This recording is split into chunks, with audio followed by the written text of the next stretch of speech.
হেই বস, কি খবর আপনাদের? আজকের ভিডিওটা খুব শর্ট এবং খুব ইন্টারেস্টিং হতে চলেছে। অনেকেই আমায় পার্সোনালি মেসেজ করে নেম আর্ট নিয়ে ভিডিও বানাতে বলেন, তো আজকের ভিডিওটা বেসিক্যালি তাদের জন্যই। সো আজকের ভিডিওতে বেসিক্যালি খুব সহজ পদ্ধতিতে খুব আকর্ষণীয় নেম আর্ট কিভাবে আপনারা বানাতে পারবেন সেই বিষয়ে আলোচনা করা হবে। ভিডিওটি শুরু করার আগে আপনাদের জানিয়ে রাখি, আমাদের এই চ্যানেলে কিন্তু মোবাইল থেকে গ্রাফিক ডিজাইন করার জন্য নতুন একটা ভিডিও সিরিজ চালু হয়েছে। তো আপনারা ওই ভিডিও সিরিজটি মিস করে থাকলে এখানে আই বাটনে ক্লিক করে ওই সিরিজটি দেখে নিতে পারেন। এখন আপাতত দুটো ভিডিওই রয়েছে ওই সিরিজে, এবং ওই সিরিজের নেক্সট ভিডিওগুলো বেশ কিছুদিনের মধ্যে আসতে চলেছে। সো মেক শিওর আপনার জন্য এই চ্যানেলটি সাবস্ক্রাইব করা থাকে, তাহলে আপনি কিন্তু ভিডিওগুলি আসার সাথে সাথে নোটিফিকেশন পেয়ে যাবেন। এনিওয়ে, মূল প্রসঙ্গে ফেরা যাক। সবার প্রথমে আমাদের textpro.me নামের একটি সাইট সার্চ করতে হবে গুগলে, এবং সার্চ করার সাথে সাথে এখান থেকে আপনারা বিভিন্ন ধরনের টেক্সটের ডিজাইন পেয়ে যাবেন।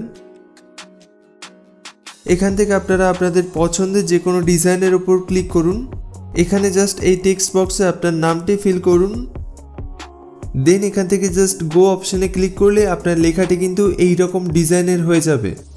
এরপর এই নেম আর্টটি আপনার ফোনে ডাউনলোড করার জন্য আপনাকে এই সেভ অপশনে ক্লিক করতে হবে। এই ওয়েবসাইট থেকে আপনারা এই ধরনের আরও অনেক ইউজফুল এবং অ্যাট্রাকটিভ টেমপ্লেট পেয়ে যাবেন, সেগুলো আপনাদের জাস্ট একটু খুঁজে নিতে হবে। সবাই আজকের ভিডিওতে জাস্ট এতটাই। এই ধরনের আরো অনেক ইন্টারেস্টিং ভিডিওস পাওয়ার জন্য আপনি আমাদের চ্যানেলটি সাবস্ক্রাইব করে রাখতে পারেন। দেখা হচ্ছে পরবর্তী কোনো ভিডিওতে। Stay happy, stay safe.